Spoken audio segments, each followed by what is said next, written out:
Hi,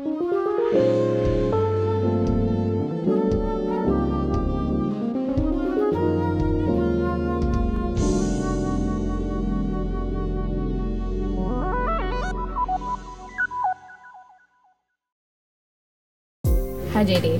Hi, Amanda. How are you? I'm doing great. Are you excited? I'm very excited. I'm very excited for you. Thank you. This is big, right? Yeah, this is definitely big. So what made you want to write a music method book for drums? A certain amount of students I was teaching per week, and my method was to write the sheet music for them and give them homework to take with them, and I always would make a copy for myself. After about, 5 or 6 years, I developed a huge stack of music, and one day I was just sitting there cleaning up, putting away some things, and I looked at this big black binder that I had, and I was like, you know what, I should turn this into a book. And I just organized it, had some dividers, just organized it a little bit, and came up with titles. And then I decided to focus on just one part because it was kind of frustrating. It was so much stuff and such a wide variety of material. I just started focusing on the single stroke roll at the top. Could have been about 4 or 5 pages. And I had double stroke roll and triplets with that as well. So that was probably about 20 pages. I took that and I started expounding on it. I take one exercise, and that one exercise turned into 2 pages, 3 pages, and then that became too overwhelming. It just got too big, and I wasn't able to focus on just one thing. And so I decided to just cut it in half and focus on just the single stroke roll. And that's how this book came about. So I would say that this book is about 10% of that whole collection of handwritten music that I have. So that must mean you have more books coming. That means I have more books coming. As a matter of fact, Awesome. I've already started on book number 2. And so I'm excited, about, what effect it's going to have on the community and the nations all around the world. Absolutely. Being able to have a book in hand that expounds totally on the single combination, single stroke roll. So. You told me off camera that one of the things that motivated you to write some of this was that when you work for guest entertainers. Yeah, working for guest entertainers requires sight reading. I don't have a problem if I don't get the music ahead of time, but sometimes, I have to say the majority of the time when I sat down and played an entertainer show, the music wasn't always perfect. A lot of times it was handwritten stuff in the chart. A lot of times it wasn't specified where I was supposed to play the hi-hat or where I was supposed to play the ride cymbal. And having to see that over and over and over again, I felt responsible as a drummer. I gotta write a book so that arrangers would know, this is a proper way to write a drum chart. The second thing that motivated me to continue to write the book was the community of drummers I come from. I grew up first playing gospel music in the church, among other things, but being in that community of musicians, we had a tendency to really play from a soulful perspective, using our ears and expressing ourselves. And, there was a lot of talent going on, very expressive. And a lot of people were not reading. And so today, it's a lot of shedding going on. What we call shedding is when drummers come together and they really express themselves playing the drums, but they're really not focusing in and sharing the ideas. So many great things is going on in the drum shed, but nobody's taking the time to stop and say, oh my God, what you just played was off the chain. I really like that. Can you teach me that? Yeah. That don't happen in the shed. Nobody pulls out a sheet music and say, man, what we just played was amazing. We need to write it down.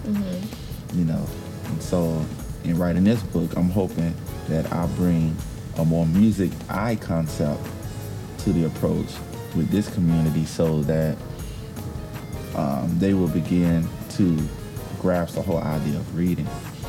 plus the whole idea of hearing the music and being able to play from a soulful perspective. When you put two and two together, you can learn music much faster. You can digest the music a lot quicker. A lot of times when I play for an entertainer, I look at the sheet music and I understand where they're coming from a music perspective based upon the title and what's written. Hadn't played a note yet. By the time we start playing, I'm not even interested in looking at the sheet music because now I'm using my ears. And I'm ready. Right. So using the ear concept and the eyes at the same time. When I first came in, I was learning production music. After about a month, I don't even use the book anymore. After gathering so much information from my ears and I've read it, I know all the parts by heart.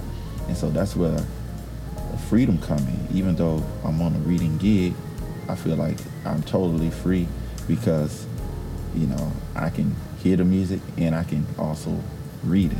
And so I feel like I don't have any limitations. So I want other people out there that are musicians to have the same opportunity. So is this book for all different experience levels? Definitely. Okay. The way I wrote the book is for all experience levels. The book is color-coded in such a way where if you're a beginner drummer, you should be focusing on the blue color. If you are intermediate, maybe playing for about 4 or 5 years, you might want to focus on level 2, which is yellow.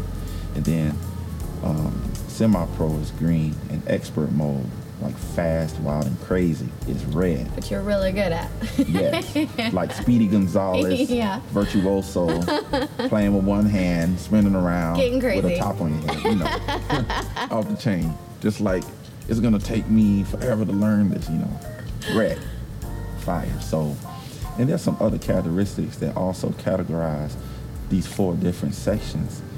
The tempo is gonna be a lot slower.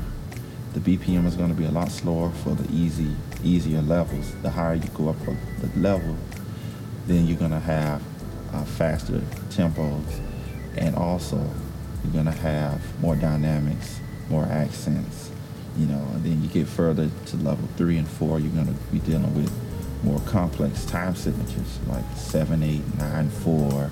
Yeah. And then level 4, you're going to be dealing with mixed meters. You can jump anywhere from 4/4 to 3/4 time, and then the next bar could be 7/8.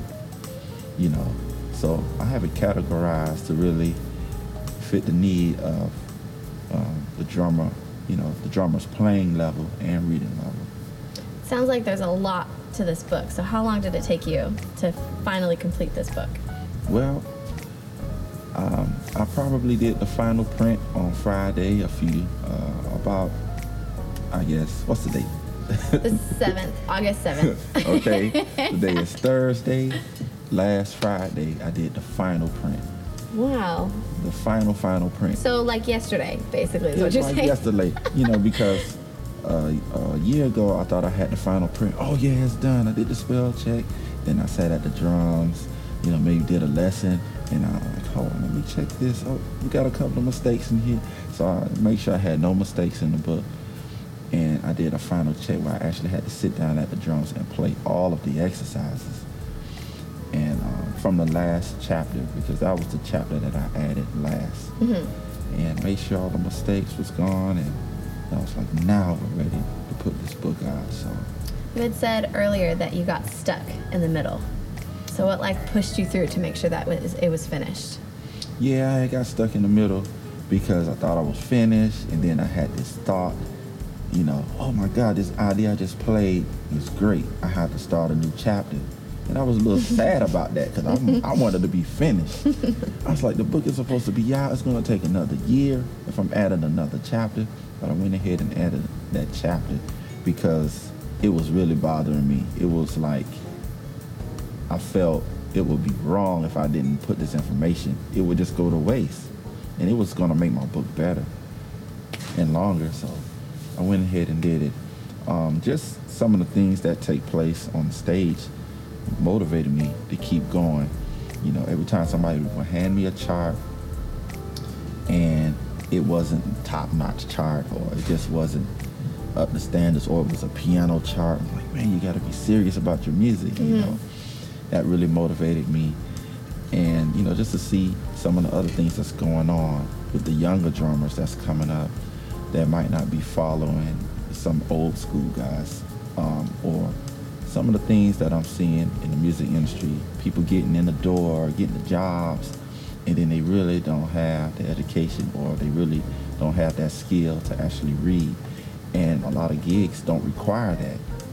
And so some people feel like it's okay, you know, I made it or whatever, but it's a great accomplishment, a great feeling to know that you can understand music on a whole nother level, as a person that can hear the music and play from the soul, and as a person that can actually read the music. Sure. You know, and so I just want to give drummers that opportunity, you know, to have that under their belt.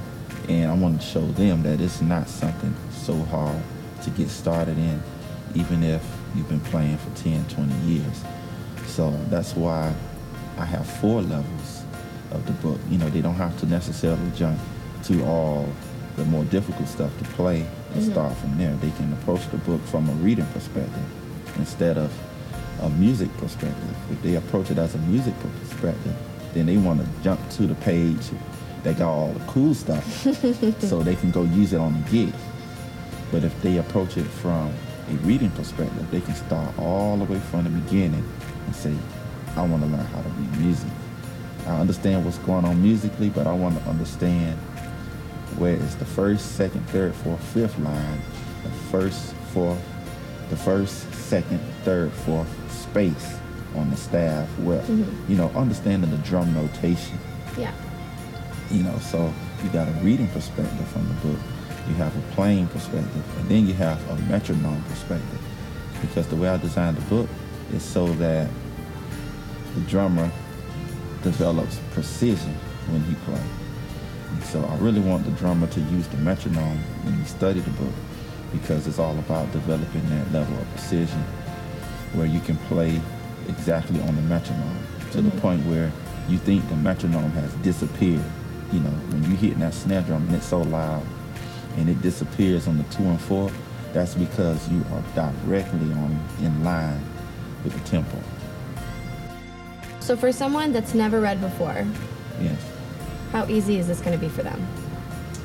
Well, it's going to be very easy because level 1, the BPM, beat per measure, starts at 50, and that's less than the seconds of the clock.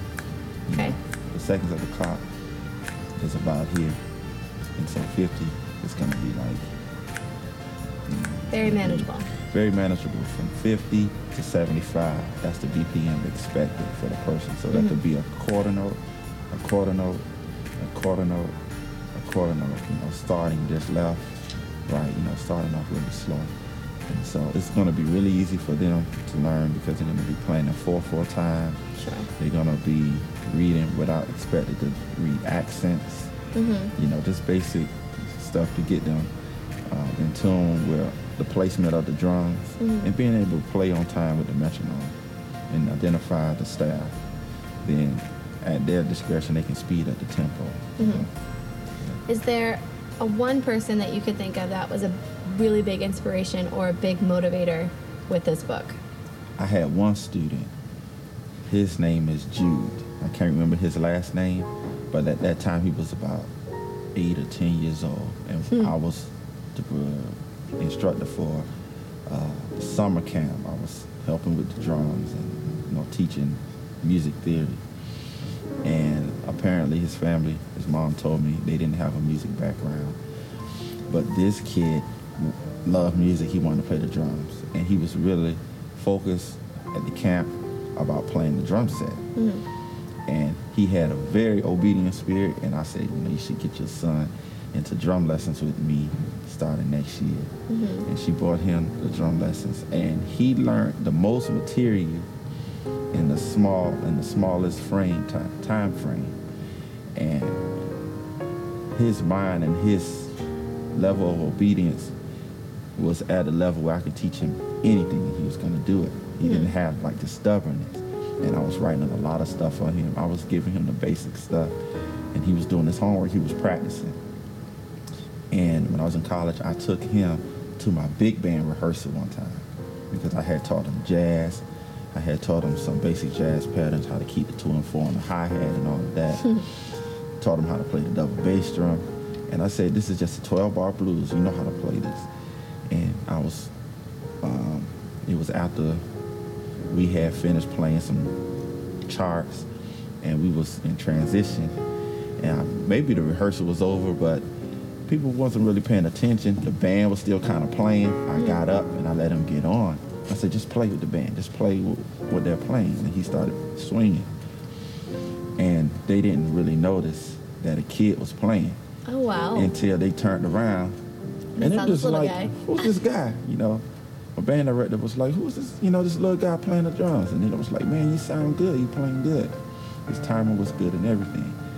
He was so good, I gave him a drum set for his birthday. Wow, that's amazing. You know, I had some drums. I had about 4 or 5 drum kits on the shelf, cymbals. I said, I got to do something for this guy. You know, I went and bought another snare drum, foot pedal. I gave him a whole drum set, drum head, cymbals. Pulled up in his yard, and I set it up. I think I had it all set up for him in the garage, and then his mom said, you know, come out here. And he was like, whoa, you giving me a drum set? I was like, yeah, man, you deserve this. Like, oh, wow. And so he like really motivated me. You know, there's some people out there, you know, they're not gonna listen to everything you have to say. And then you're gonna find some students, they're gonna suck up all the knowledge you got. They're just waiting on you to release it to them. And so that's who I'm really writing the book for. Those that are out there that's hungry to learn something new or just experience a different approach with the instrument. And so, when can we expect your second and third and fourth and fifth books to come out? Oh, don't push me now. You know, see, I have to balance stage life as well as being a composer or a writer.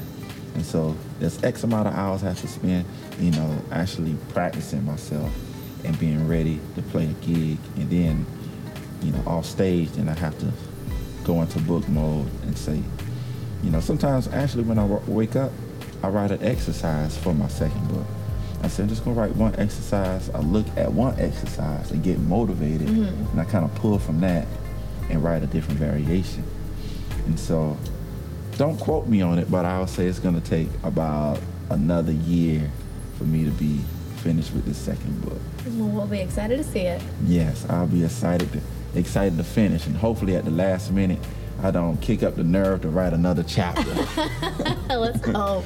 Yes. Save it for your third book. Definitely. Sweet.